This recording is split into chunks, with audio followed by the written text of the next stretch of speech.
It could be vetted through scope review, but I think most often we've seen, being undercut serves as a way to get work really quick. Yeah, especially in this environment, right? Costs of building materials and labor are not decreasing. So they're increasing, right? So to see something drop by 10%, it's kind of like, whoa, okay, why? And I think I think a lot of this is going to come back to, I think inherently a lot of red flags come up when going through pricing and construction. There can be a lot of gray area. There's a lot involved, a lot of moving parts. I think ultimately it's going to come down to trusting who you choose to work with, and going out there and getting multiple bids so you have an understanding and you can compare apples to apples. But especially in this environment, a 10% decrease is crazy.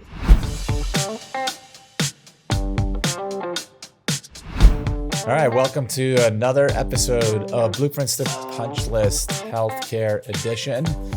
And today we have in the studio my co-host Ken. What's up, Ken? Howdy. How are you doing? I'm doing pretty good. Good. Except I'm losing my voice a little bit. It's It's not helpful for a podcast. cold weather camping, huh? I guess it has something to do with that. And also in our studio, we have Tyler from our estimating team. Yep. Thanks for What's having going me on, this Tyler? morning. Good. How are you guys? Good. And Ken, you just had a move too, right? I did. How'd that go? It's still going, unfortunately, but overall went well. Yeah, we're in. So living out of a few boxes still, but all in all good. That's good. Yeah. I think after 3 years, I still have some boxes that have never been unpacked. Yeah, no, I'm 95% sure I moved boxes from our previous one, but we're going to sort it out on this one. Excellent. Tyler, I know you got some renovations going on your house. Oh yeah, it's a constant renovation over there. We won't go into the details right now, but it's a mess. It's a mess. Sore subject. Yeah. Yeah. Oh yeah. My wife could probably speak to that a lot better. Contractors. Oh, I'm the contractor, so big problem. Why it's important to hire the right contractor. Oh yeah. For sure. Good call. Well, cool, guys. Today we just wanted to keep it light, do another Q&A session, mostly around some of the red flags that we see in contractor pricing. Mm-hmm. And, we're going to speak to this to the owner's perspective from some of the things and feedback that we've heard from owners. And again, pricing with contractors, I think it could be many times it could be compared to like haggling with a used car salesman. Sure. Unfortunately, it's just the bad rap in the industry for various reasons. But we deal with a lot of these healthcare projects often are dealing with teams of owners reps and owners who understand at least to some degree what it takes. But then we do have a few, and we do have some who've never been through the process before. So this video or today's podcast will serve as a guide to maybe some of the things that they can look for and avoid that with the GCs that they're talking to. Yeah, absolutely. Sounds good. Sounds good to me. Let's do it. It's all right. on you, Tyler. What's that? Tyler's the pricing guy. It does, yeah. So it makes a difference, right? That you're around. That's all you do all day is look at prices and working with our subs and putting together these budgets and estimates and proposals. Right. So I guess the start off with question number one or point number one is the price drop dilemma. So when a contractor drops their prices by 10+% without any seeming changes to the scope of work, how does that a red flag, or how can it be construed as a red flag? So I think one important point to make there is, sudden cost drop is also often associated with hidden inefficiencies. Maybe they've overestimated something in their bid. They're looking back now, they realize that they had too much in a certain pot. That could be one thing. I think most of the time when you see a sudden cost decrease like that, it has to do with desperation for work. It could be vetted through scope review, but I think most often we've seen, being undercut serves as a way to get work really quick. Yeah, especially in this environment, right? Costs of building materials and labor are not decreasing, so they're increasing, right? So to see something drop by 10%, it's kind of like, whoa, okay, why? And I think I think a lot of this is going to come back to there's I think inherently a lot of red flags come up when going through pricing and construction. There can be a lot of gray area. There's a lot involved, a lot of moving parts. I think ultimately it's going to come down to trusting who you choose to work with, and going out there and getting multiple bids so you have an understanding and you can compare apples to apples. But especially in this environment, a 10% decrease is crazy. I think we would look at that, or at least I would, I don't know, on your end, look at that like if we were looking at it from a subcontractor, it would probably kind of be put in the pile of, okay, there's something wrong here. There's something missing, something going on. Yeah. Yep. Yeah. And so how does this pose a risk to the owner?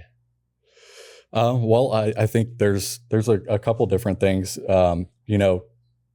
Just because you're presented with this great deal up front doesn't mean that is the great deal all the way through the project, right? Because let's say the contractors bid with inefficiencies, and now they don't have a full understanding of the scope. Now they're already low on their budget, and now they're taking on this project where they may get hung up on something where they didn't properly account for it, or they didn't have it included, or the money that they took out of their bid was actually supposed to cover that item now.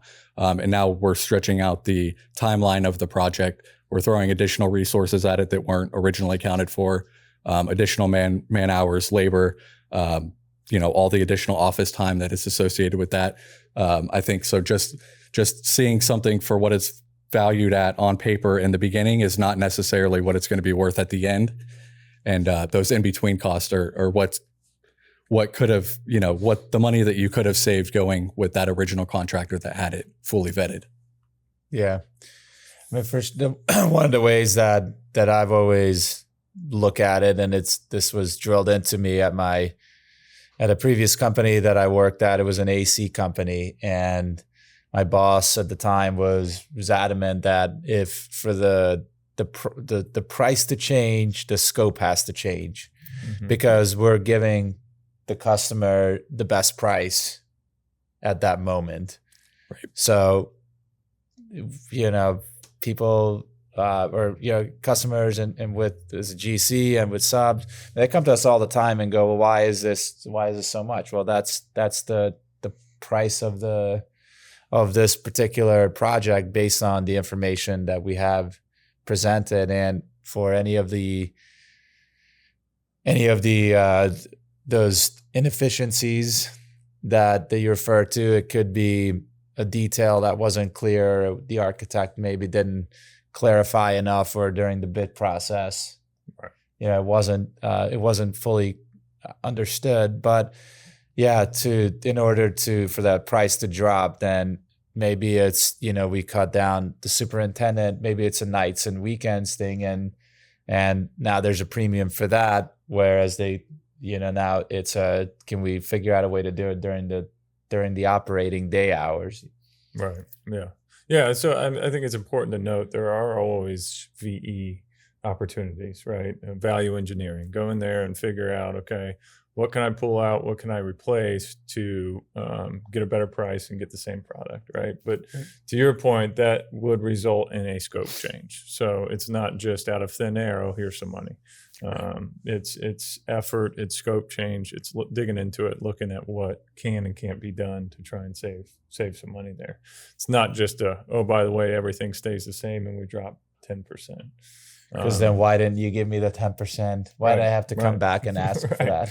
How did that happen? Where did that 10% come from? And especially if you're talking about, a couple $1 million contract, that's a couple $100,000. Where did that come from? What did you do wrong the first time?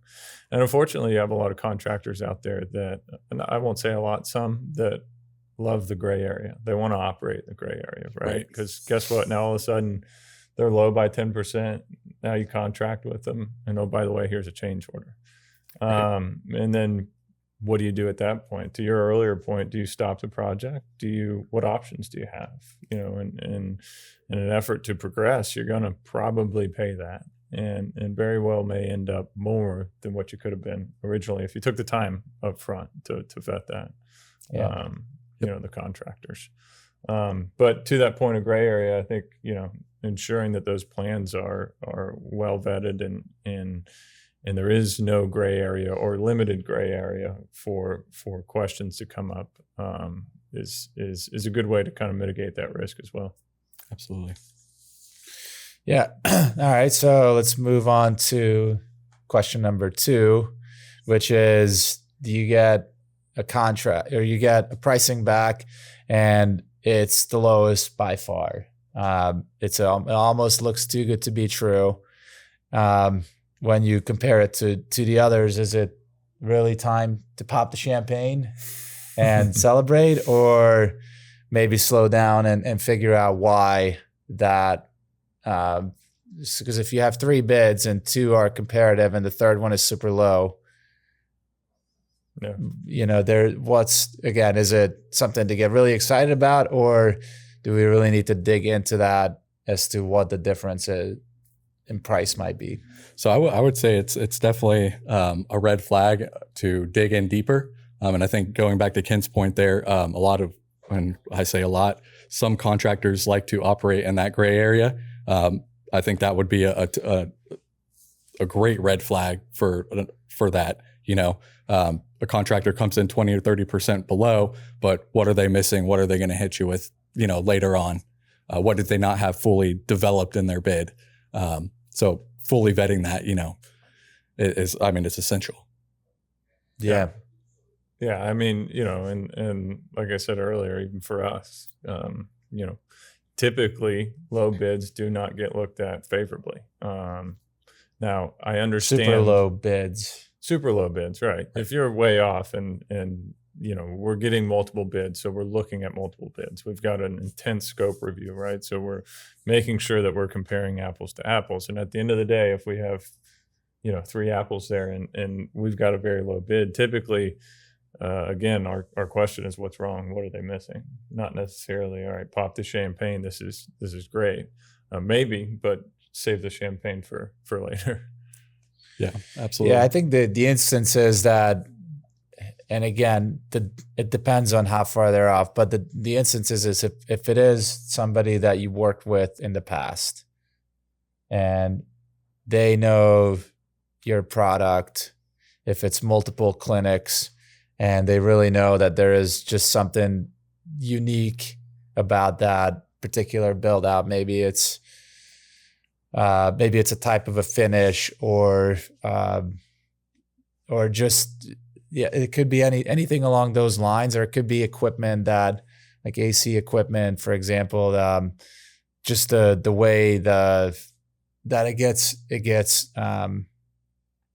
spec'd out. But yeah, if the contractor is really familiar with your product, now it also could be on the flip side, they might be a lot higher, so you get 2 lower bids, but the contractor knows going in that we're going to have some problems here, potentially with the building or potentially with just the way that product is, and it's not clear on the architectural plans or the MEPs. Then there could be a discrepancy there, right? Yeah, absolutely. I mean, and to your point, it's not always a bad thing to be a little bidder. Maybe they know something that the others don't. They understand something that the others don't.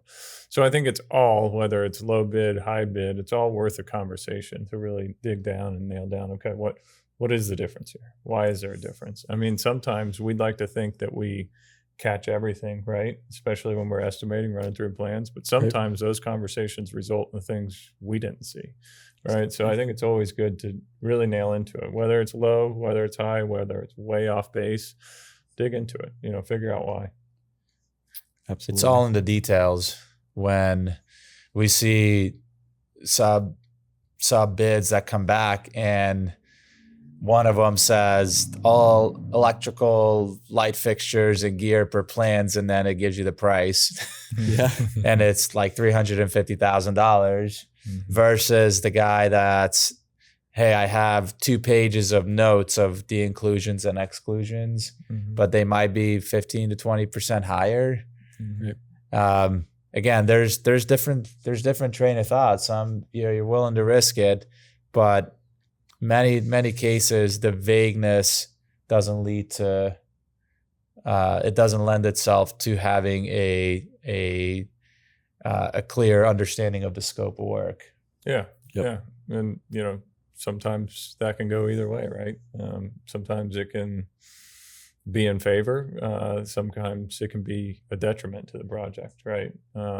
Just really, I think, and the surefire way to do it is itemize. You nail down into it, but can you really paint the picture as an owner going in and nailing down every trade, nailing down every piece of every trade, right? That's going to be a difficult task for, say, a doctor or a physician or a dentist that is looking to build a new clinic. Owners reps, sure. The more the business to business, the contractors, it's easier for them to dig into it. So, but yeah. Yeah. And, and if the owner is up to dealing with that and they want to really be involved and say, yes, I'm going to hire this contractor and I'm going to hold their feet to the fire and do all that, but it doesn't build relationships in the long run. So if it's a one-off, thing, sure. Can you burn the GC and make it so that this is your contract, this is what you had priced, this is what it is. But like you said, on a $1, $2, $3, $4 million project, you really want to be sure, which is why estimating is so crucial, to make sure we understand the scope going in and everybody's on the same page. Yeah, absolutely. And generally, contracts generally protect both sides, right? Whoever's issuing the contract probably has some more weight in there, right? But contracts protect both sides, and there are protections in place. But go ahead and try and change contractors midway through your project, right? It's going to create a lot of delays, therefore a lot of extra costs. So that due diligence up front is very, very important. Yeah, if you're getting to the point where you got to have a different GC come on board halfway through, you got some bigger problems than from permitting to work completed and agreeing to what's been completed and paid versus what needs to be supplemented and finding a GC that's going to jump into that situation. It's just, there's a lot involved. So, it is a lot of work up front going through that due diligence, but it's important. Yeah, absolutely. All right. So let's talk a little bit about general conditions, overhead, and profit. And really this is where on proposals or budgets, general contractors tend to hold this as vague and try to keep it a secret. Sure. Yep. But always where we're asked to sharpen the pencil as well, right? That's right. So so why do these, what is the difference between general conditions and having a clear, again, the details, going back to a clear breakdown of what general conditions look like, what is overhead and profit? And should a contractor just not tell you this up front? Should you have to be the one to pull it out of them, right? Yeah. So I think here at Wilson and Company, we take a unique approach on this. And I say this because we want to be as transparent as possible through our general conditions, right? We as a team have taken the steps to edit our bid summary that shows these breakdowns line by line through our supervision cost, field office trailers, storage containers, temp toilets, dumpsters, everything is broken out. And really, I mean, I think it comes back to a benefit to the contractor, because in the event that we do get in a pinch and the change order comes the only option, if you would, we have to be able to justify that cost, right?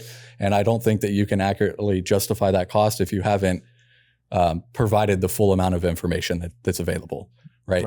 Like, here's what's involved up front, so that when that change order comes, there's an understanding. Okay, I'm not just paying for time here, right? This includes dumpsters, toilets, this, that, other items. Absolutely. And it just essentially gives you a way to say, this was the pot that we had assigned for this item, and here is where our costs stand. That in between would be the change order. And I think that is a fair way to go about. Instead of just saying $100,000 for $200,000 for general conditions, right? You break it down for pre-construction, construction, post-construction, and then all the items that you mentioned: the dumpster, the temp toilets, the field trailer, all those items that get categorized. But it makes somebody looking at that and evaluating it go, all right, well, that makes sense, that makes sense, that makes sense, and right. And I mean, we even break it down to cost of the necessary first aid supplies that are required on site per OSHA guidelines, right? Right. It's a minimal cost. It seems unimportant sometimes, right? But it's always important, to paint the picture. This is why it costs this much on a weekly basis. This is what's involved. This is what you're getting with it. And to your point down the road, if there's a gap in cost versus what was budgeted because of time or whatever reason, everybody's on the same page. There's an understanding of what that looks like. Right. Full transparency, I think, is the best way through that. Always. So what's the difference between overhead and general conditions? Well, that's a good question. So typically the way that we split it up is general conditions would account for your supervision costs, on-site costs, as we talked about, dumpsters, temporary facilities there on site. And I think the overhead portion of that really wraps up our insurance cost, what we have to pay to keep that person employed, keep that superintendent on site, keep that project manager on that project.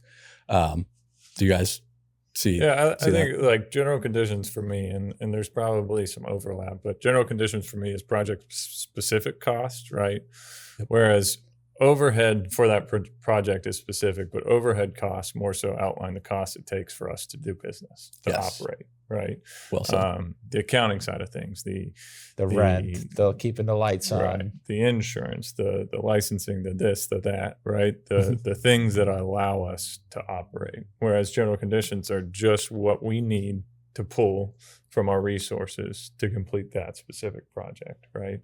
And not just our resources, right? We have dumpsters included and internet technology, all sorts of stuff, but project specific. Yeah, it is. Yeah, it's the project specific versus just what it takes to stay in business. Right. And some of the things that aren't included is like in overhead is like marketing costs. Mm-hmm. Or some of those other soft costs that are unrelated, that comes out of the profit. But as far as the overhead, right, and what's included in that is what you guys had talked about. Yeah. And it's important because, again, these are questions that we get asked all the time. Just having a clear understanding, or at least a little bit better understanding, and going into what's going to be what they're going to see, or what somebody's going to see on that proposal or budget will hopefully help to clear those things up. Yeah, absolutely. It's a lot to digest, right? So being able to understand and read between the lines helps paint the picture, helps understand. I mean, a lot of folks don't realize what all is involved, right, with managing a project. Yes, we are subbing out most of the work. A lot of GCs are not self-performing. But what it takes to get all those pieces to the puzzle to fit and work and meet dates and stay in budget, it takes a lot. Yeah, absolutely. All right. Well, today we're keeping this short and sweet. So hopefully you've enjoyed that. Let us know in the comments if you do have any questions that we could answer for you in the future. We will keep these Q&As rolling, and we will see you next time on Blueprints to Punch List. See y'all. See ya. So yeah.